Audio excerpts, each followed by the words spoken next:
Hey,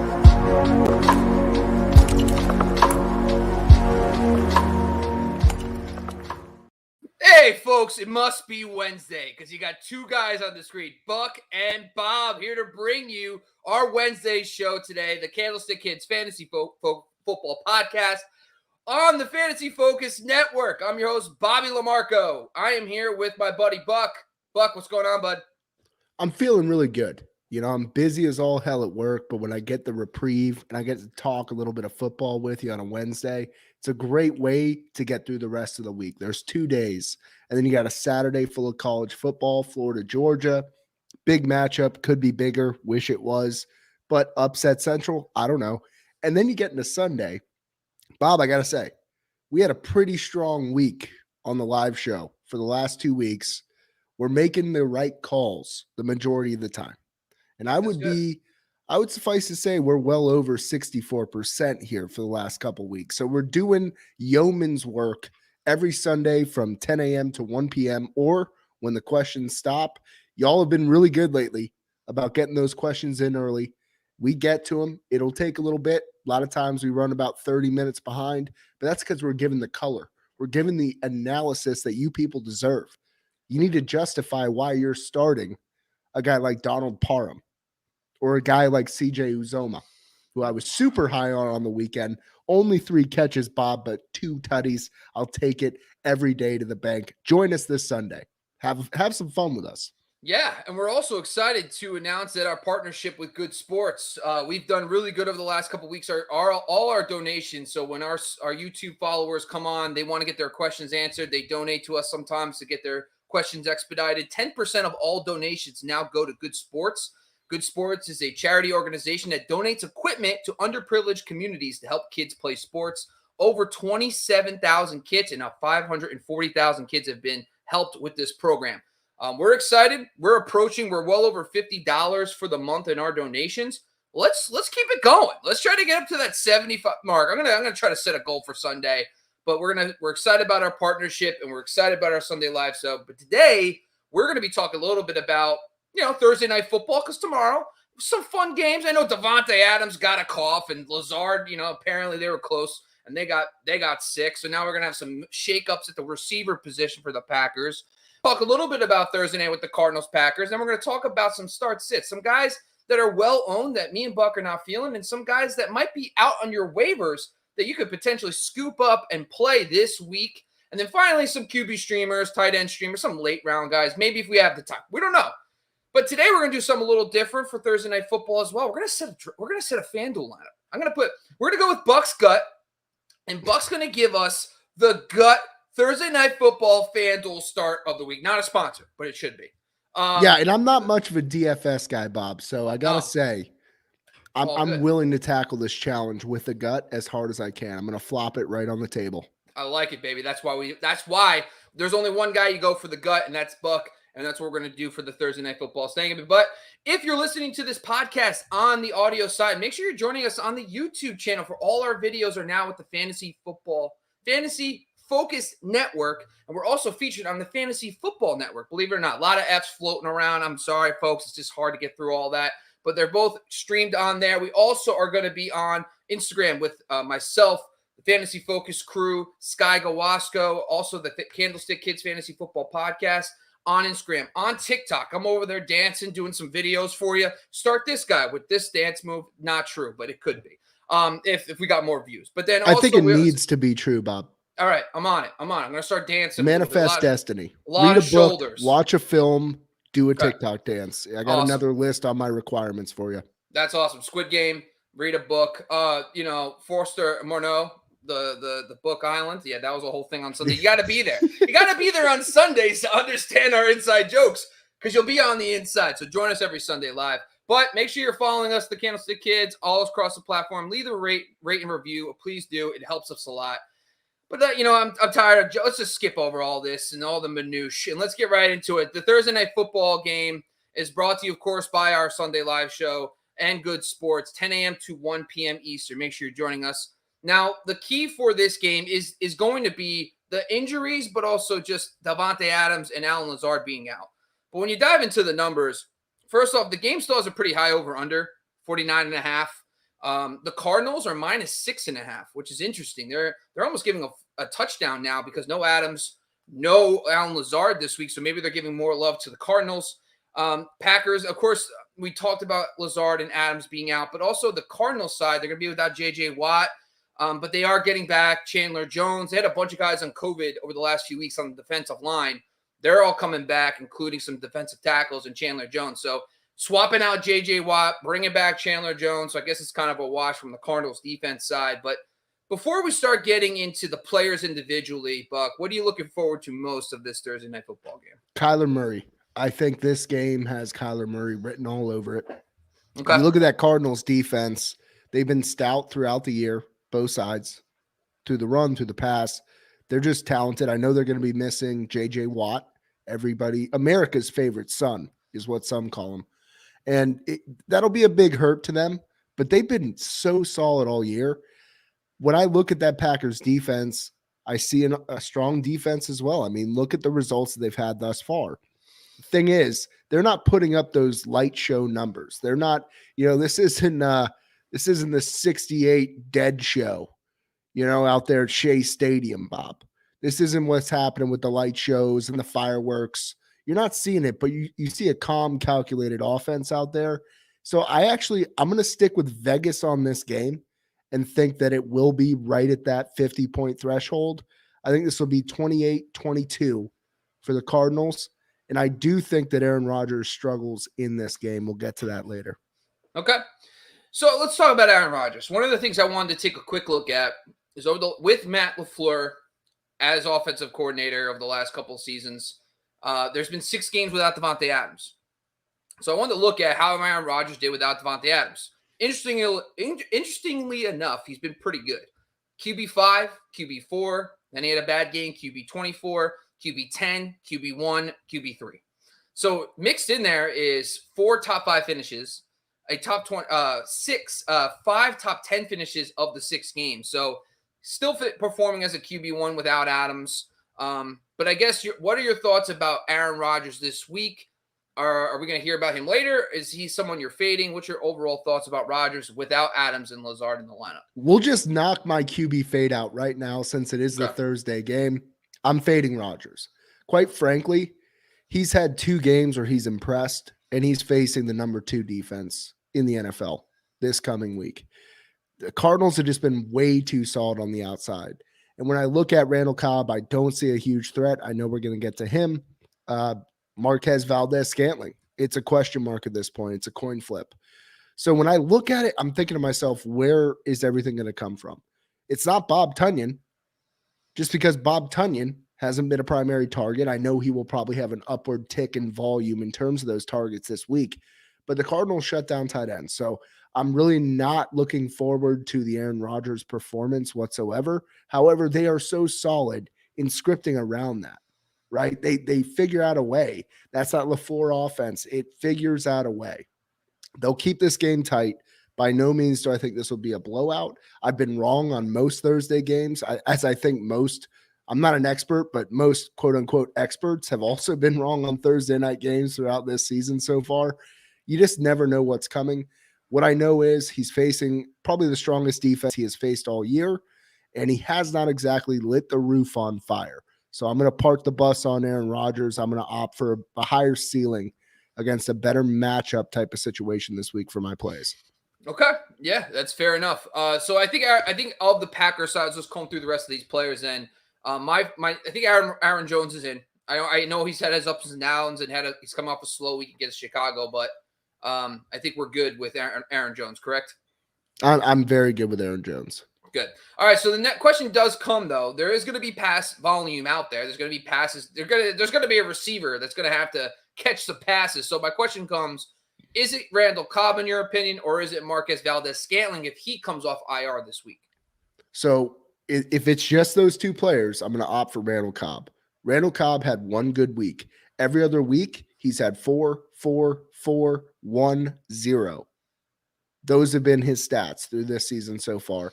So could this be that 1 week? The problem is, where are the threats?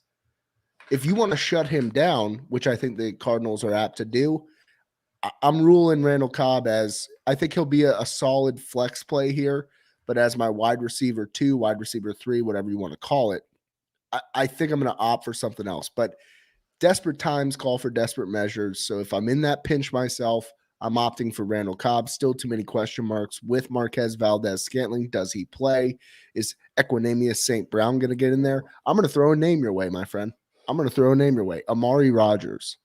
That's who I think actually benefits the most out of this. 3rd round pick. Kid's got talent. Little short guy. Rodgers loves his little miniature receivers. And I don't mean to call out anybody who's 5'9" as miniature. I'm just talking about in comparison to the structure and stature of a prototypical NFL receiver who at this day and age is 6'2", about 213 pounds. But that's neither here nor there, Bob. No, so this is a fellow that can play. Yeah. That's a fellow that can play. I think Amari Rodgers, I'm starting over Randall Cobb. Okay. Yeah, that's pretty bold. That's going to be good for our fan. That's going to be our Fanduel lineup when we do that. Oh, I'm getting Amari up in there. So let's do a quick Randall Cobb. Listen, I'm going to actually go the opposite way. I'm actually going to go MVS. The Cardinals are more susceptible out wide versus receivers this year. So I think if MVS plays, there was one game last year where Allen Lazard and Adams were out. It actually was Robert Tonyan who was the best play of all. It came against the Atlanta Falcons. Just looking through this right now, I mean, it's really Valdez-Scantling 8 targets, but he only put 4 for 45 up. Not going to really get it done. I don't think I'm really trying to. I think you're right. I'm not going to try to go out of my way, but let's just do a quick in and out. Randall Cobb or Laviska Shenault versus Seattle. Randall Cobb. Sterling Shepard versus Kansas City. If he plays. Sterling Shepard. Hopefully he plays. A lot of question marks there with the receiving core for the Giants. What about Christian Kirk in the same game versus Green Bay? Christian Kirk. Okay, and then Jacoby Myers versus a very tough Chargers defense. I want to fade Myers, but I'm going to choose Myers over Cobb. Okay. All right. So Robert Tonyan, like I brought up in this game, had 3 touchdowns in that one game last year when there was no Adams and Lazard. Now, the flip side to this, though, is, he had 6 for 98 and 3. It was a dominant performance. But the Cardinals have allowed the least fantasy points to tight ends this season. So what is your pulse on Rob Tonyan? Are you starting him this week as a tight end one? Because we do have Darren Waller and Mark Andrews both out this week. So what's your thoughts there? Yeah, because we're lacking options there, I think you still have to start him. There's no doubt. And honestly, the wide receiver situation might benefit him.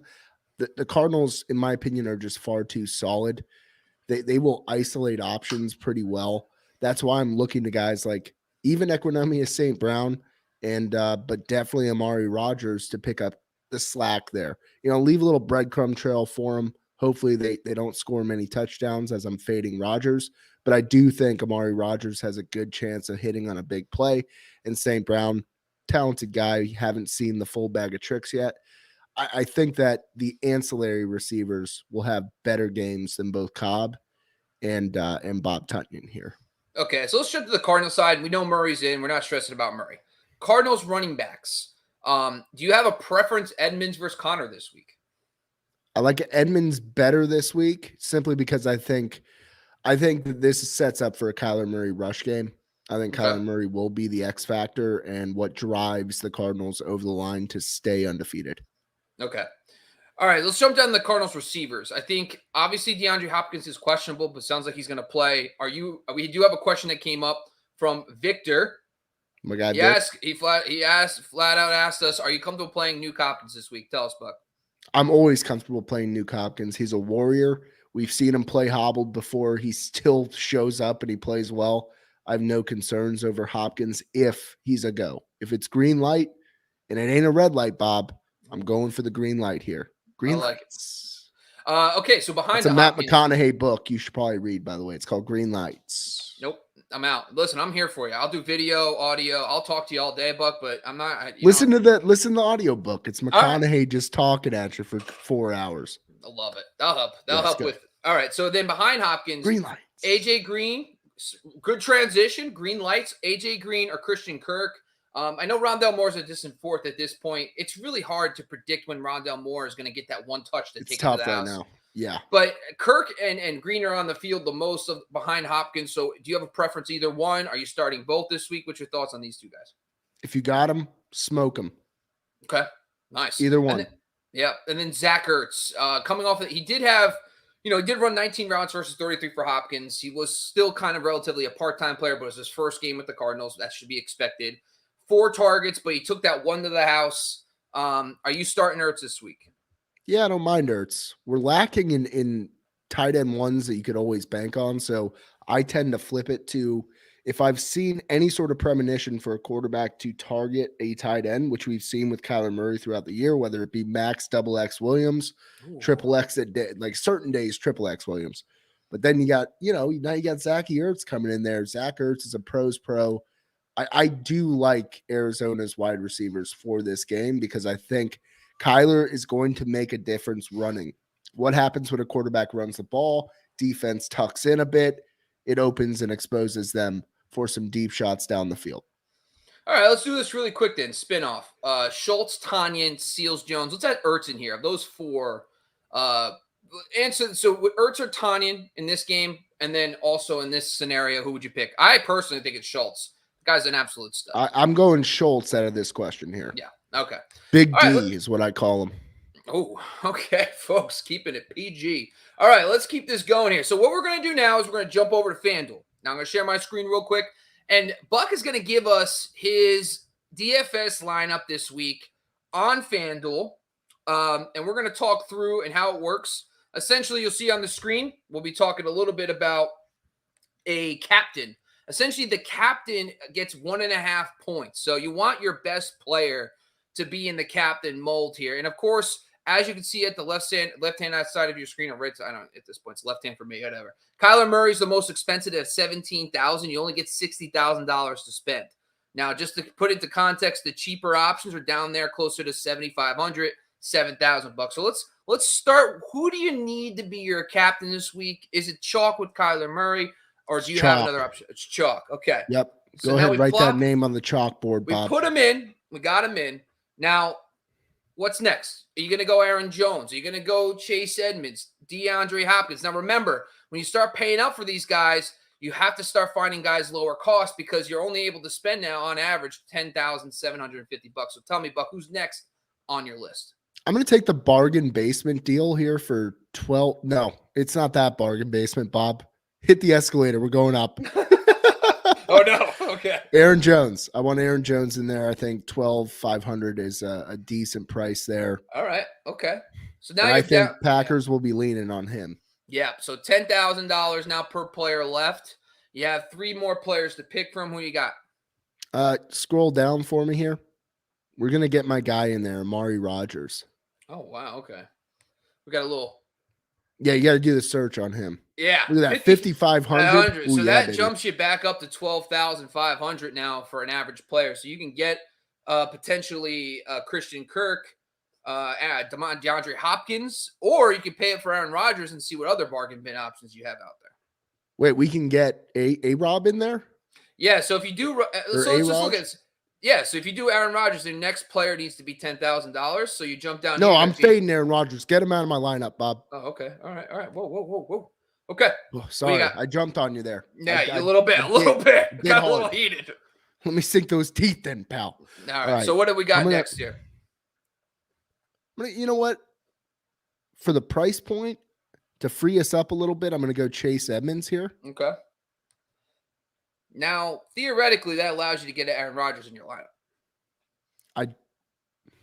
But go with your gut here, and if you feel you we're can have money to win. We're trying to win here, and we have a rare situation. I'm going to go Aaron Rodgers. Yeah, they have Amari Rodgers gets you anything. You're going to be good here because I need that A-Rod to A-Rod connection.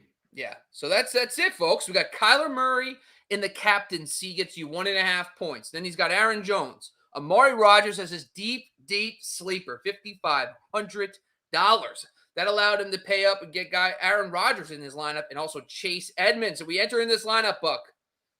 Let's hit it. All right, buddy. All right, that's it, folks. That's Buck's Go with the Gut FanDuel lineup of the week, folks, on Thursday Night Football. I'm excited. I'll set one too later, and we'll talk about that on Sunday. Hopefully win some money. If I win millions, Buck, listen, I fronted the money. We'll split it 50-50. No worries. No. Bob, this was my gut. All I asked for is like a pizza or something, If I win like 10 grand, you're getting more than a pizza. You're getting 5 grand. So just so you know. I mean, I don't think we're going to be chalky with that setup right there. No. Amari Rodgers is your X factor, right? If he gets you, 3 for 50, you're probably going to be great because he's going to give you better value than most guys are on the week. But that's it, folks. All right, so let's jump into why we're really here. We're going to talk about our key, our basically our start sits of the week. Before we do our start sit, we're going to do a quick commercial break, introduce one of our new advertisers in this segment. Our start sits of the week is brought to you by CareFactor. Me and Buck will be back right after this commercial break. Hey, TCK Potters and Fantasy Focus community. Are you looking for options for hair loss? There are many options out there for treating it. However, most products treat the cause, such as DHT, and don't do much to support the growth of new and stronger hair. It's like removing harmful weeds from your lawn, but not doing much to fertilize the grass. That's why the Fantasy Focus and TCK team has partnered with CareFactor. CareFactor saw this problem and focused their research on finding just the right combination of biosynthetic growth factors and an innovative delivery system to promote fuller, stronger looking hair.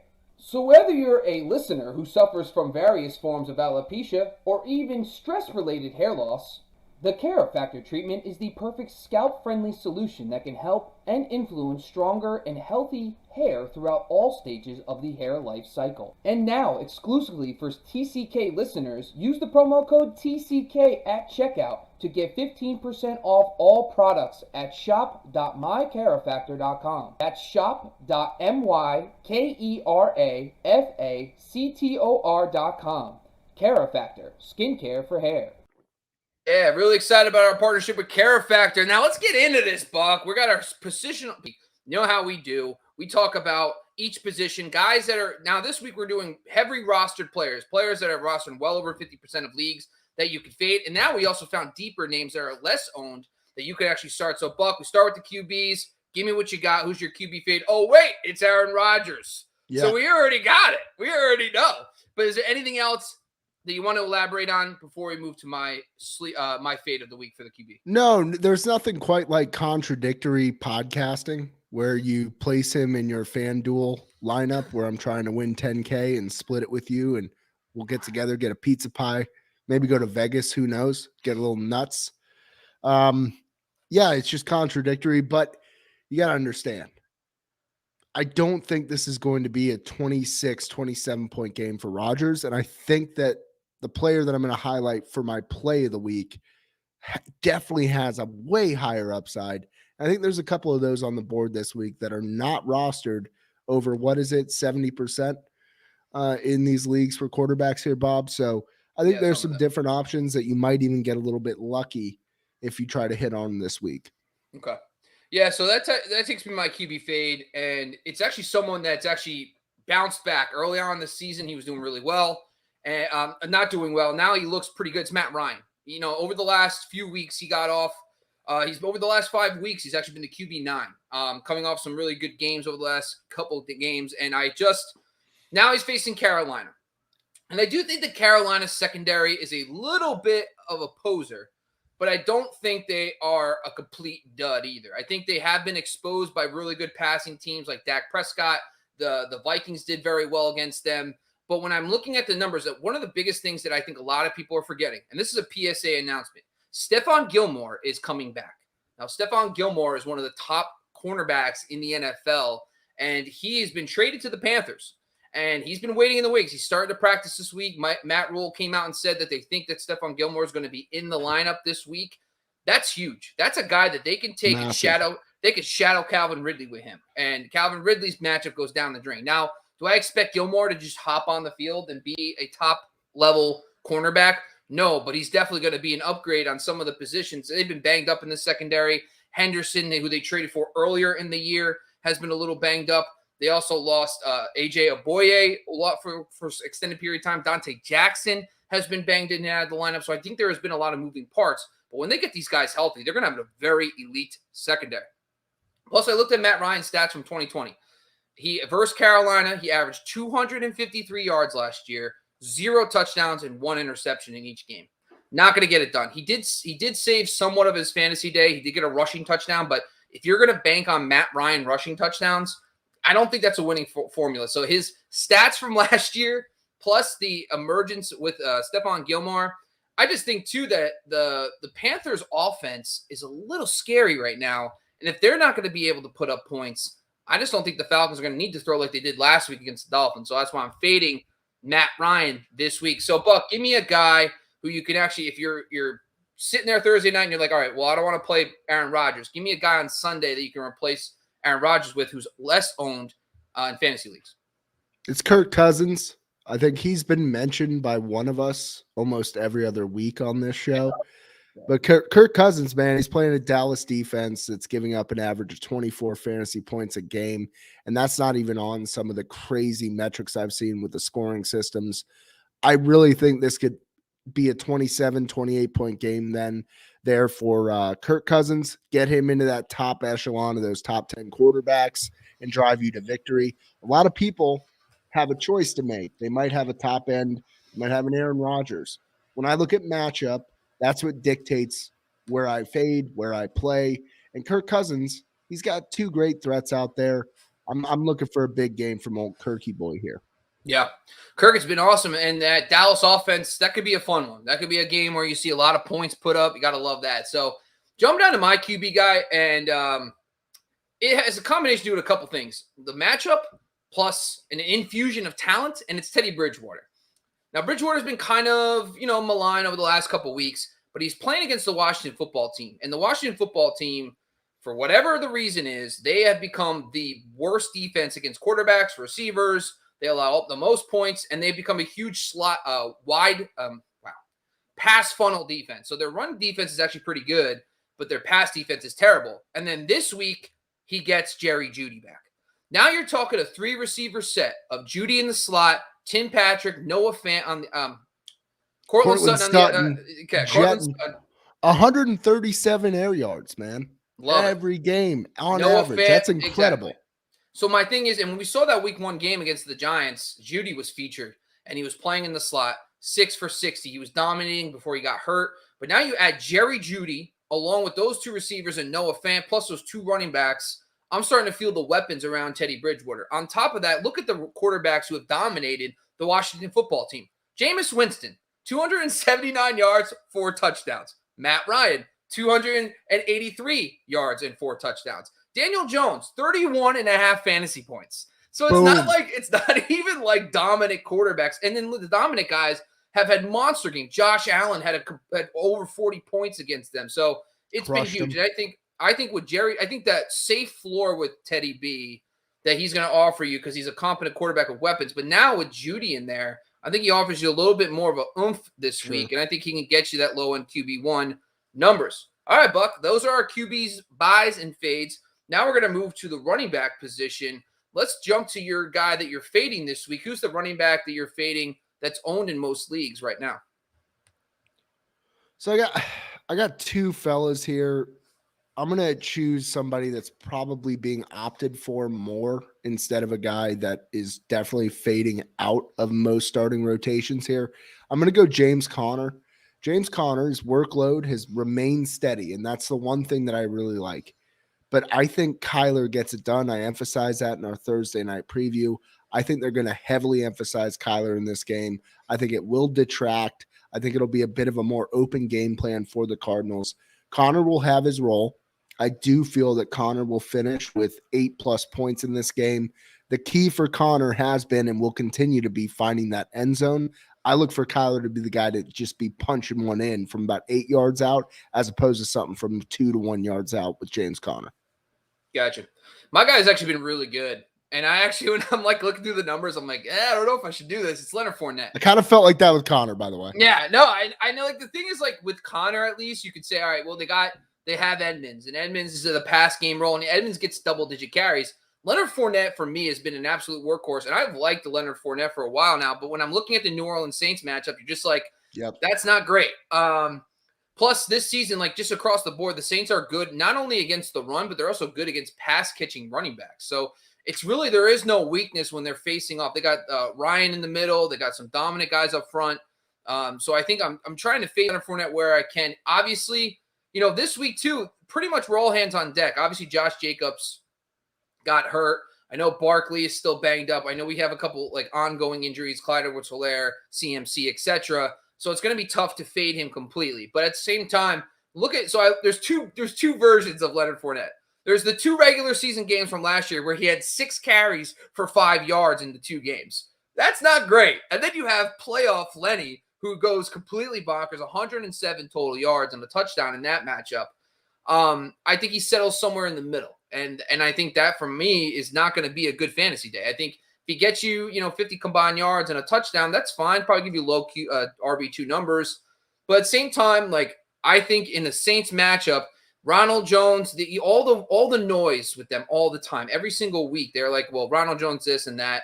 And Jameis Winston and company, if you watch these Saints games, they are low score. Most cases, they're either low scoring games, they're ugly because Jameis isn't lighting things up. They don't have any weapons. And the Tampa Bay Buccaneers defense is coming off a red hot performance against the Chicago Bears. So I think in that aspect, the Saints run defense isn't going to let Leonard Fournette just run all over him. So Tom Brady's going to go back. He's going to throw. He's going to do his thing. So I think I'm fading Leonard Fournette this week. Now, I feel a little on the limb here, Buck, so help me out. Who's a guy that I can actually pick up and or is less owned that I can replace Leonard Fournette with this week? Do you have confidence in? Man, I kind of like Fournette, so it's hard for me to say this is a one-to-one replacement. But I get all your argument there, and it makes a lot of sense. I'm going to Alex Collins here against the Jacksonville Jaguars at home. This is simply a volume play. You know me, Bob. It's all about touches. This is a guy who's getting touches, period. 15 rushes, 20 rushes, 16 rushes in his last 3 games. Jaguars are leaking points to running backs, averaging 20 points given up per game plus. This is a team that's struggling against running backs. Where do we go from here in terms of what the other options there in Seattle? I'm going Alex Collins. Think he gets it done. And with the Geno Smith renaissance, I guess you call it the Geno-assance, they're going to have to lean on Alex Collins here, man. All right. I don't know if that's going to stick, but, I'll support you. If you want to do the Geno renaissance, I'm in. I'll do it. But I don't know, man. That's going to be a tough one. But Alex Collins has looked awesome, too. If you watch Alex Collins, it's like he's about to lose a yard, and then he sometimes does a little wiggle and gets 2 yards, which looks bad in the box score. But if you watch him live, he likes to wiggle. He likes a little wiggle in his game, and I love it. Yeah, it's awesome. So no kind of like hesitation with Rashad Penny at all, or you feel okay? Nope. All right. Penny is a penny. Okay, I got you. My running back is someone that we kind of thought was fade a little bit last week because of Damian Williams, and it's Khalil Herbert. Herbert, I mean, listen, against the Tampa Bay Buccaneers, you're not expecting running backs to do that well against them. And you've heard this. If you listen to any football or fantasy football podcast, you'll know that no one runs for 100 yards against the Tampa Bay Bucs, and he did last week. But the other thing that forget about the 18 carries for 100 yards versus very tough Tampa Bay defense. It's the receiving work that actually impressed me the most. He had 5 catches in that game for 33 yards. He was used as a complete back. That receiving game usage is what got me excited because now I'm like, okay, until David Montgomery comes back, they're going to view him as a similar concept to David Montgomery. They're going to give him all the work, give him all the touches. And if he can do that against the Tampa Bay Buccaneers, there's very few defenses that I'll feel not confident in starting. I know San Francisco against the run has been okay. It's been pretty good. But we just saw Jonathan Taylor get for 100 yards against them. And the only thing the Bears got, and the Bears, you can't get much worse than last week against Tampa Bay. That game flow, horrible. They were down multiple scores, and he still got 18 carries for 100 yards against Tampa Bay. That gives me confidence to start him this week, and he's still being rostered in less than 50% of ESPN leagues, which is going to go up, of course. That's crazy to me. And is that just mind-boggling from a coaching perspective that the game flow never flipped at all to try and get back in it? Not one time. Yeah. Let's just accumulate. Let's get good at the things that we're already pretty decent at, but never seem to yield wins instead of manicuring the things that could separate us and get us to be a more consistent football team. Infuriating if you're a Bears fan. It has to be. But credit to Khalil Herbert. He's a guy that for a few weeks we've been pounding that drum. Even against this Bucs team, we had suggested him in quite a few questions where people were in a real bye week pinch. Look at that. 100 yards, 5 receptions. That's a guy who's getting it done in a completely dismantled effort against the Buccaneers. So, good for Khalil Herbert. He's showing that he is a player, and shout out to Sky for calling it real early. Yeah, absolutely. All right, those are our running backs for this week, fades and buys. Let's jump over to the wide receiver position. Now, Buck, give me a wide receiver heavily rostered that you are fading this week for fantasy purposes. This guy seems to be a gem. Everybody's looking at this guy like he's Timothée Chalamet. He's going to be the next great Oscar contending actor. Bob, do you even know who Timothée Chalamet is? Nope. You're kidding me, right? Go back to the double screen. We got to talk this out real quick. All right, let's go. You don't know Timmy C? No. Who is he? Man. Fantastic actor. What's my guy. What's the well, I mean, I might know his face. If you tell me where he's from, I might we talked about Dune. We talked about Dune a little bit last week. And now we got to talk about the film, which he is the primary star. He's Paul Atreides in it. And he's fantastic, man. His whole body of work. Timothée Chalamet, Chalemet. Oh, this guy. Yeah. You know old Timmy. Did you ever watch was it The King on Netflix? Yeah, I think it was The King. That's a great movie. I don't know names, man. That's on me. But yeah, go ahead. All right. So we're not fading Timothy today. He's actually a buy. So talk to me about a wide receiver fade. Well, this is the guy who I would compare. They are peers. They are equals in terms of two separate realms, but everybody's buying into Jalen Waddle. Yeah. You're coming into a steamroller here. Folks, the Bills make this very easy because they are so consistent at shutting down the primary fantasy football threats of their opposition. All season long, it has happened like clockwork. Jalen Waddle is going to struggle.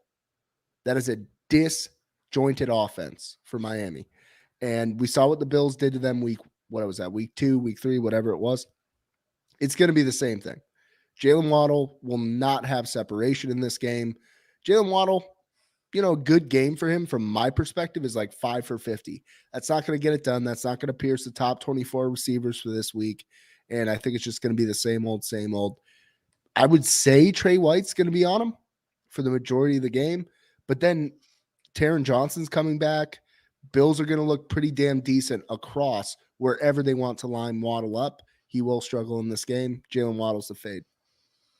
Yeah, mine's not that's a good one. I mean, he's red hot too, but I mean, the Bills, man, forget about it. Coming off the bye too. Yeah, I'm not interested in the Waddle thing either. But my fade is actually someone that is probably more PPR centric.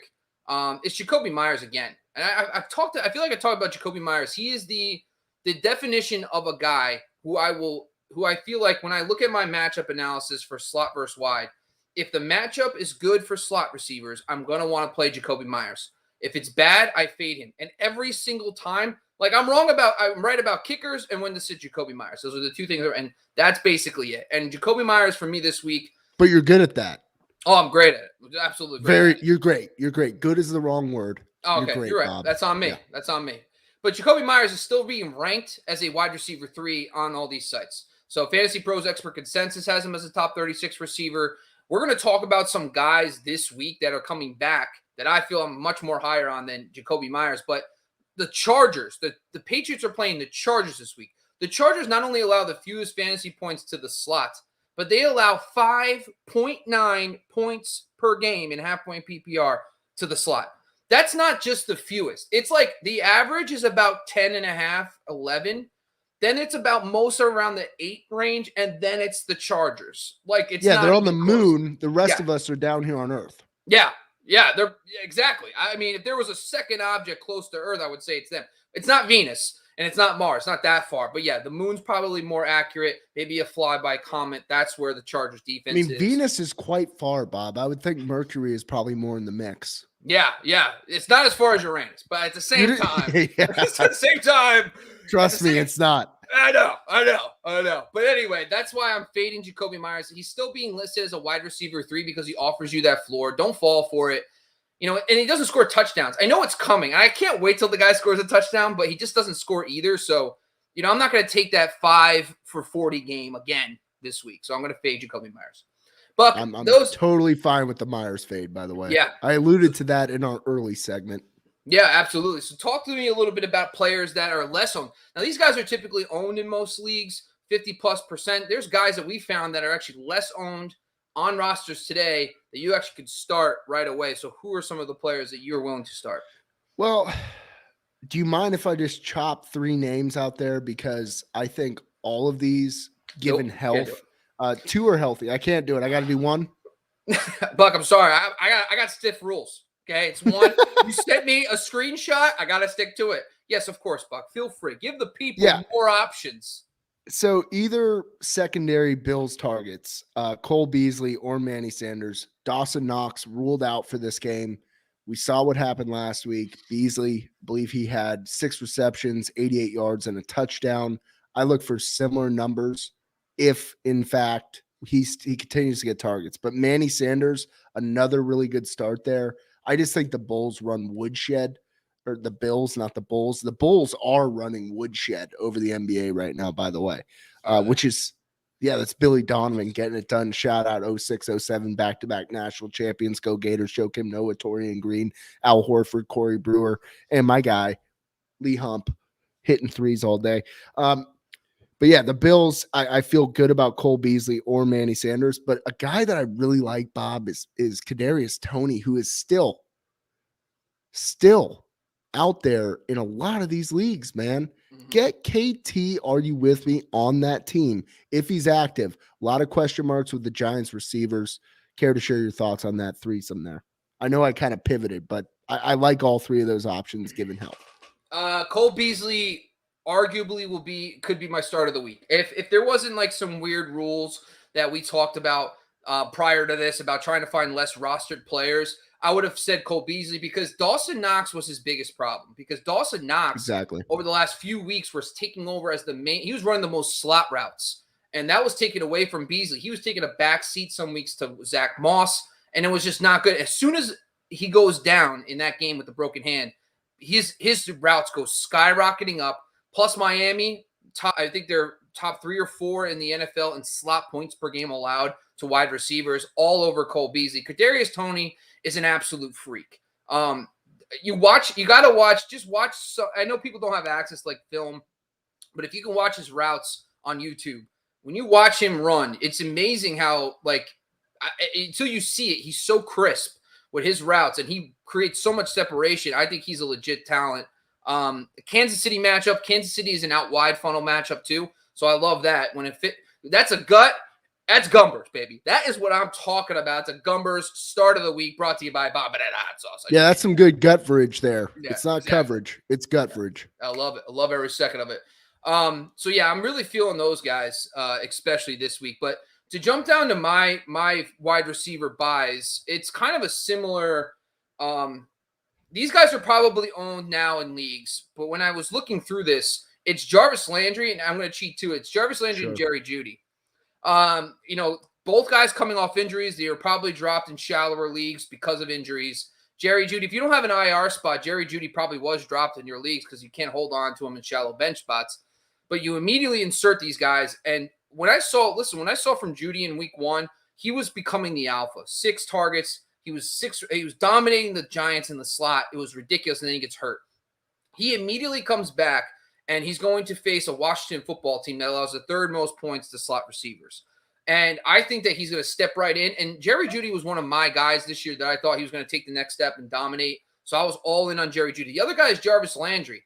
Now, Landry is playing the Pittsburgh Steelers. And the Pittsburgh Steelers, 4 years now, have not been able to cover slot receivers. They have not been good in the middle of the field at all. And Jarvis Landry, in my metric, they're 2nd in points per game allowed to slot. So I think from a confidence thing, I think Jerry Jeudy and Jarvis Landry are solid starts this week, borderline wide receiver 2s in those matchups. Before we jump into the tight ends, Buck, let's take a quick commercial break. We're going to talk quickly about another one of our sponsors. It's Jersey Jungle. We'll be back right after this. Are you a merchandise maniac or Jersey junkie like myself? You need to check out the Jersey Jungle. They handle their business on Instagram at the Jersey Jungle. You can use their promo code TCK for 10% off of 1 or 2 jerseys, 15% off of 3 or more jerseys. Now, if you've been watching the show for this season or a couple seasons, you know that my backdrop, if you're streaming live with us on video, you know my backdrop is always a couple of jerseys. Those jerseys are coming from the Jersey Jungle. They're high quality stitch and twill jerseys. I collect NFL jerseys, but I'm also a baseball guy. So I have baseball jerseys as well. I collect Hall of Fame jerseys. I have a Jackie Robinson. I have a Ken Griffey Jr. I have a Willie Mays jersey. I got a Shohei Ohtani jersey as well because the guy has been absolutely on fire. Go get yourself a jersey. Basketball, baseball, hockey, football, college. They got rookies as well. Home, away. They have customs. They have camouflage. Whatever you're feeling, retro jerseys from any sport. Go hit up the Jersey Jungle on Instagram. DM the Jersey Jungle. Use the promo code TCK for 10% off of 1 or 2 jerseys, 15% off of 3 jerseys. These are already half price that you're going to find on the websites. They're high quality, stitch and twill, game authentic jerseys. Go check them out. The Jersey Jungle on Instagram. All right, folks. Buck, let's get into the tight ends now. Now let's talk a little bit about tight ends we're fading this week. Give us a tight end fade that's rostered in a lot of leagues that you're willing to not start this week at the tight end position. We already talked about him, but it's Bob Tonyan. You're simply facing the team that shuts down tight ends more efficiently than any other team in the NFL. Bob Tonyan, not banking on him to get it done for me this week. Okay. Yeah. So my guy actually is someone that we've been promoting. He was my start last week. It's Ricky Seals-Jones. This one's going to be tough. I know. But when I was looking at Give me a minute, Bob. I know. But listen, Ricky Seals-Jones last week, the first game he plays, he gets the 5 targets, he scores the touchdown, and he goes off. We were all excited. But when you look at how much they threw, I was like, wow, his target share wasn't even that much. So in the game against the Kansas City Chiefs, the end result was great, and it worked out. But like when you look at the 5 targets versus how many times Tyler Heinicke threw the ball, the target share didn't add up. Then last week, he got off to a little bit of a slower start. His end of the game results in half-point PPR was about 9 points or so, which is fine. But this week's matchup, he's going up against a Denver Broncos defense that allows the 4th fewest points to tight ends. But they use Ricky Seals-Jones as essentially a slot receiver. So when I looked at the slot usage, versus Denver, they allow the 13th fewest points to the slot in general. So at that, I'm like, you know what? I'm just not feeling it this week from a Ricky Seals-Jones perspective. And I think he's a popular streamer. I think I'm more excited about some of the guys we got cooking at the buy segment. So tell us someone that you could potentially replace these 2 players with at the tight end position for this week. I'm going to match this with my QB play. Kirk Cousins. I'm going to go Tyler Conklin here. The Cowboys, look at their matches. I'm not going to go through it here, but if you look at their games, when teams choose to primarily target a tight end as not primarily, as a secondary option, meaning you got option 1, whatever stud receiver has the best matchup for him. The teams that have targeted the tight end second most in games have exploited this Cowboys defense. So I'm just taking the upside on the passing attack here with Kirk Cousins, Tyler Conklin, real topsy-turvy throughout this season. There's just not much out there. So if I'm going to take a dart throw, I'm going to take the game that I believe the quarterback is going to have the best game, but then using that research, looking at the games the Cowboys have played where the target's secondary share has fallen to the tight end. They have failed, and they have failed miserably shutting that down. So I'm just banking on the fact that if they do choose to target Tyler Conklin, he could have a big game here this week. Okay. Yeah, I actually agree. I actually wrote in my notes here Tyler Conklin because you gave me the double dipper. You had a little hooper in there, and I said, always all right, I'm just gonna. I know. Listen, so I said, I'm gonna put Tyler Conklin. I agree either way, and if you didn't bring him up, I was gonna bring up. So I agree on Conklin. The reason why I like Conklin, 3rd on the team in routes last time they played, 3 for 71 against a tough Panthers DST. Panthers are middle of the pack against tight ends. Cowboys are not. Cowboys allow much more points to the tight end position, 11th most in the league. So I think I agree with Conklin. My guy, though, if Conklin is gone, it's Evan Ingram. And it's not because he's great. Evan Ingram is a very niche player. You have to have a system that allows him to be essentially a wide receiver, but he's a tight end. And there's not a lot of systems that allow that. And I think Pat Shurmur would have been good for him, but this offense, they don't use him right. They use him on a bunch of weird PPR, here's a quick throw, try to run a screen here. Now, I know that doesn't add up usually to big games, but he last week against the Carolina Panthers, ironically enough, same as Conklin in week 7, had 7 targets, 6 receptions, 44 yards. So in any PPR format, because no Tony, no Kenny Golladay, no Sterling Shepard, Darius Slayton's just coming back from a hamstring, and it comes to a point where they don't have options. So if Tony, the statement I read in the tweet today was Shepard, Tony, Golladay, iffy. It's like, okay. Very much so, yeah. Iffy. So, I guess, okay. I think at this point, when we get to by Sunday morning, we're going to probably know if those guys will play. And Saturday for the Monday game, we'll know if they're out completely or if they're questionable and how questionable they are. I think Evan Ingram's going to be a necessity again against a Chiefs defense who, by the way, I mean, it can't get more embarrassing for the Chiefs. Now they're playing the Giants. They cannot lose this football game. No one expects them to lose this football game, and they won't. I think about the Giants is that they also, for the Chiefs, is that they can't just win the game 17-14. They need to go out there and say, hey, our offense is fine. We're going to drop a 30 burger on you. And I think that's going to force the Giants to have to throw. The Chiefs give up the 5th most points to the tight end position, which is why I think Evan Ingram could be a start for you this week. All right, Buck, those are all our start sits, each position. This was all brought to you by CareFactor. Make sure you're checking out our new sponsor, CareFactor, for all your start sit needs, hair care products. It's skincare for hair. All right, before we go, we'd like to do some quick QB streamers of the week. And I think Teddy B is I think my start could also be a streamer. Some other notable names that pop up are like Trevor Lawrence against Seattle. Baker Mayfield, if he plays potentially against Pittsburgh, is a decent matchup. I don't think we're really going to dig deep here and go Mac Jones against the Chargers. But is there anybody from that list? Trevor Lawrence, Seattle, maybe Teddy B this week potentially. Are you looking at potentially if Tyrod Taylor comes back? That could be kind of fun. The Rams are going to put up points. Would you start Tyrod Taylor against the Rams? What's your thoughts about some of these QB potential streamers? Not going to start Tyrod here. I don't mind the Lawrence start. I think Lawrence makes a lot of sense there. I'm going to throw Danny Jones in the mix. I think Danny Jones is a good start for the reasons that you just went through. Those would be 2 of my top streaming options, along with Bridgewater, who just seemingly he gets picked up and then he gets dropped. He gets picked up and then he gets dropped. Chances are he's out there for you. So any of those 3 options, if you're in a very big pinch, which thankfully it's not nearly as severe as it was last week, but if you are in a pinch, go for it. Let's see what happens. I like all 3 of those.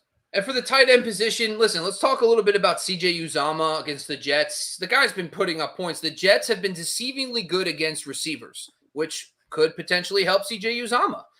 Because I know Jamar Chase, we're never going to fade him again. I pledged to the Lord that I will never do that. By the way, that's the jersey I want. I want the white 1 Jamar Chase with the black tiger stripes on the sleeves. Oh boy, that's a sexy looking uniform. Yeah. So we got Gerald Everett against the Jacksonville Jaguars, who have been one of the worst teams against tight ends. I know Geno Smith hasn't looked great, but Gerald Everett's been getting targets. He had 3 last week.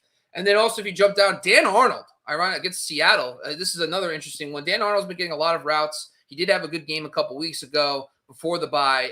Any of these guys stand out, or if you're, if you're really strong, if you have let's say you do have a Darren Waller or Mark Andrews, you might have to scrape one of these guys. Any of these guys tickle the fancy?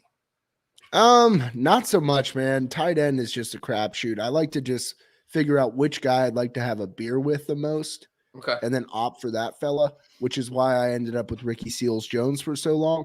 But I'm going to go Austin Hooper here. I think I'd like to have a beer with a Stanford man. I think that'd be an intellectual conversation that quickly degenerated into something completely different. But the Steelers are averaging 4 for 40 against tight ends. So 4 catches, 40 yards. If you're in a PPR, that's an 8-point performance. And then you're just rolling the dice on the touchdown. I think Austin Hooper has been disappointing. He's had his moments, but that is the story of tight end for 2021. It's just there's zero aside from the top 5-6 options. Now Kyle Pitts is balling out of control.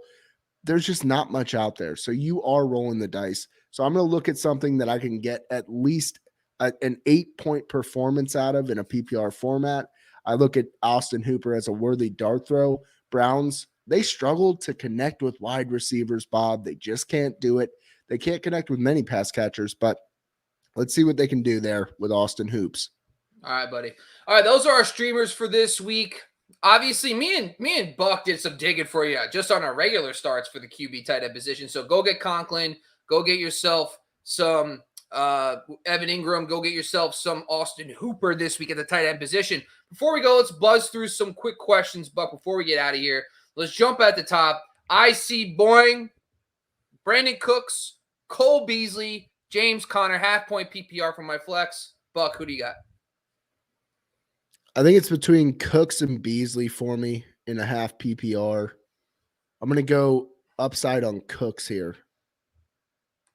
Against the Rams, huh? Yeah, I'm actually going to go Cole Beasley. I actually am feeling that slot matchup. No Dawson Knox. I'm going to go Cole Beasley in this one. First, when I saw this name, I thought it's Squid Game. And I was like, oh, here we go. This is it. We're going to get sucked into Squid Game. And next thing you know, I'm licking a cookie or something. But anyway. No, it's a chode. Chode? Whatever. It is. I didn't even watch it yet, so I don't even. Can you even have a giant chode? Maybe if it was giant squid's chode, it would make more sense. But that's neither here nor there, Bob. Yeah, gotcha. What up, gents? Made a blockbuster trade today. Moved Mixon, Godwin, and Judy for Kamara and Galladay. Now got a core of Kyler, Zeke, Kamara, McLaurin, and Marvin Jones in a 12-team. I guess he just wants a pat on the back for the trade. Would you have traded Mixon, Godwin, and Judy for Kamara and Galladay? No. Buck gives you 2 thumbs down, my friend. No, and I mean, look, you dropped Godwin, man. Like, and Judy, who's coming back here. You picked up Galladay, who's just, you just don't know. And you can't really believe in it. I can't, Bob. You might be able to with that jersey hanging behind you. Now, if it was like Kamara and Justin Zimmer, who in an IDP league, I'd probably opt for. But, Mixon and Godwin and Judy, you're paying a king's ransom for Kamara and Galladay. Now, I understand. You got Kyler, Zeke, Kamara. That looks great on paper.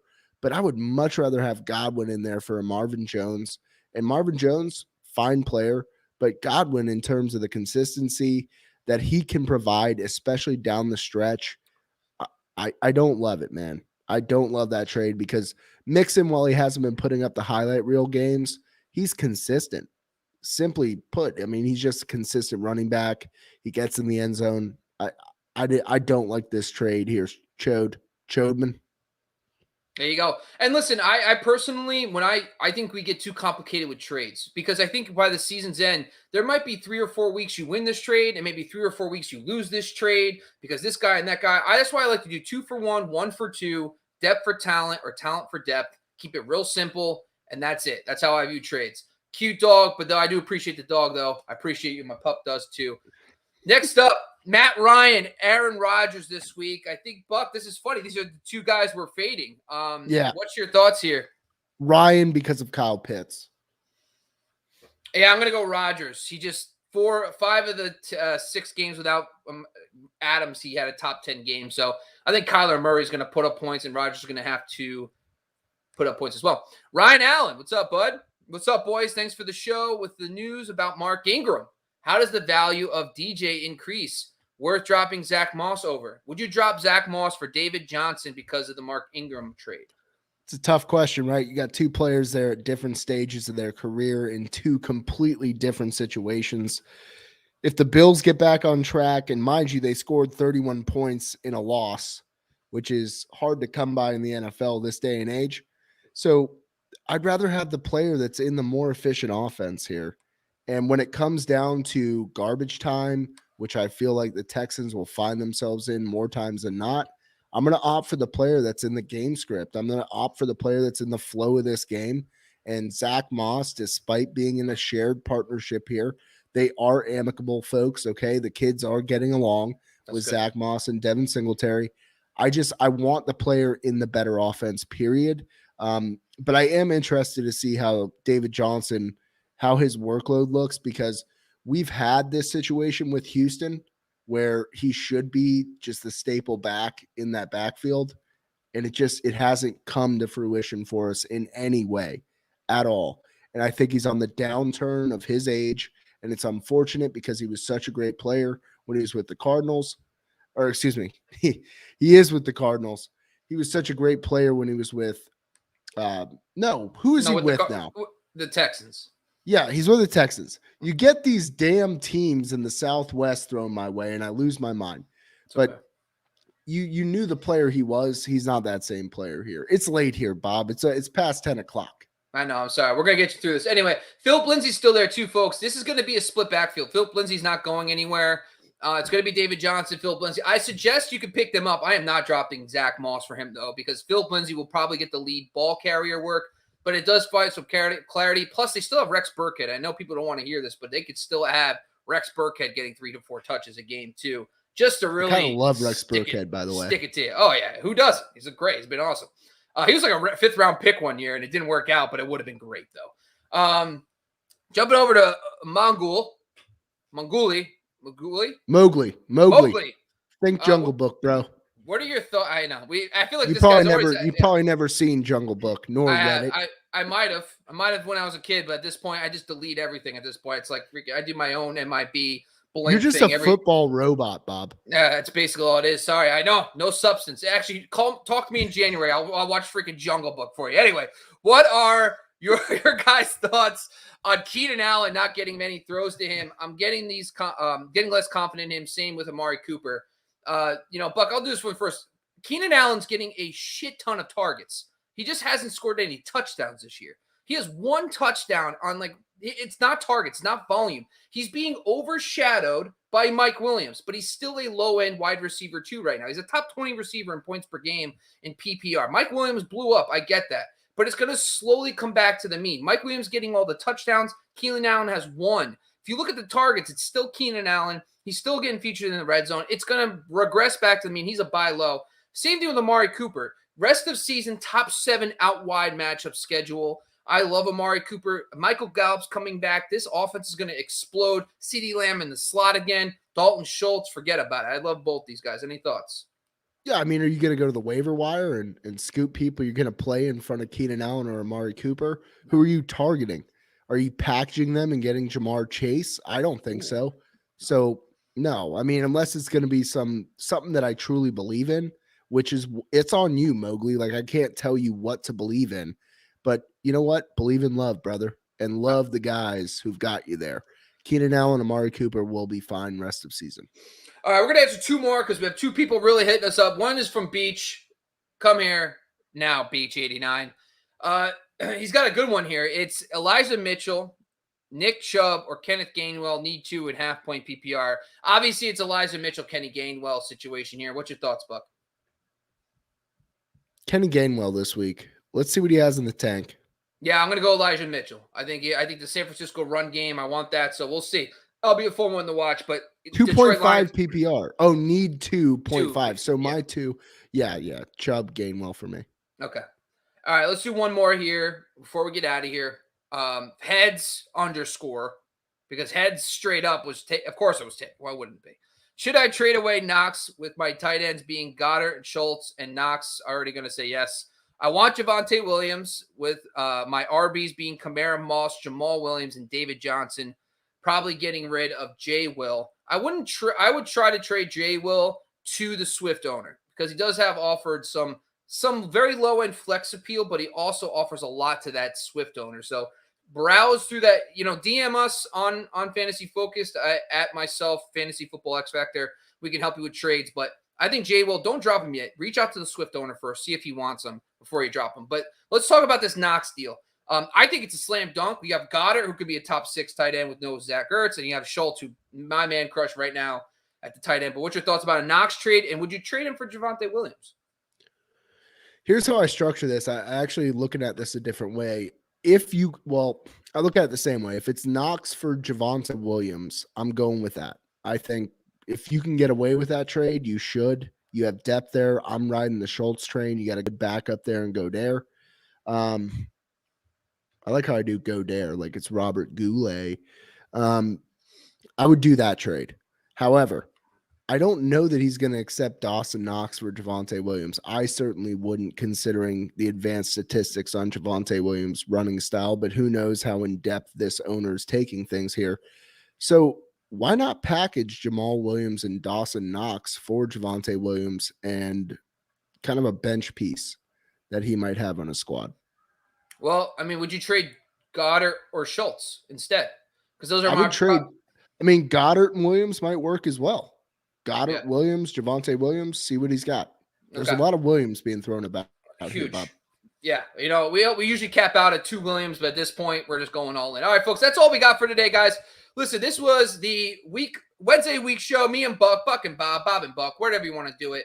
Our Sunday, we talk about Thursday night football preview. We talk a little bit about our start sits, fades of the week, buys of the week. We talk about some QB streamers, answer some of your questions, but make sure that you're joining us every Sunday live moving forward from 10 a.m. to 1 p.m. Eastern. We go through all your start sit questions. We answered a few today. Imagine that times 3 hours. That's what we do every Sunday live. We do it for you. We also want to make sure that you know that every Sunday live is brought to you by one of our new partners, and it's Good Sports. Good Sports is we donate 10% of all our donations. So if you use the super chat function on YouTube to get your question answered right away, 10% of that donation goes to Good Sports to help provide equipment to underprivileged communities so kids can play youth sports. Great organization. And if you're not part of the YouTube channel community, you can actually use the TC Kabod Venmo. Also donate that way if you're on Twitch, if you're on Periscope, if you're watching us on any other platforms as well. Buck, before we go, anything else you got to say to the people? Just thanks everybody for the love, the support. I hope you all join us on Sundays. It's not just fantasy analysis. It's hijinks. We're off the wall at times. It's all in good fun, and we love interacting with you. So please join us, and everybody have a great rest of your week, and let's enjoy the Thursday night football. It should be a doozy. Yeah, man. All right, this episode is the Candlestick Kids Fantasy Football Podcast on the Fantasy Focused YouTube channel. All our episodes are a part of the Believe Podcast Network and brought to you by BetOnline AG. So make sure you're checking us out on all our platforms. I'm Buck. Oh, no, I'm Bob. That's Buck. We're out of here, folks.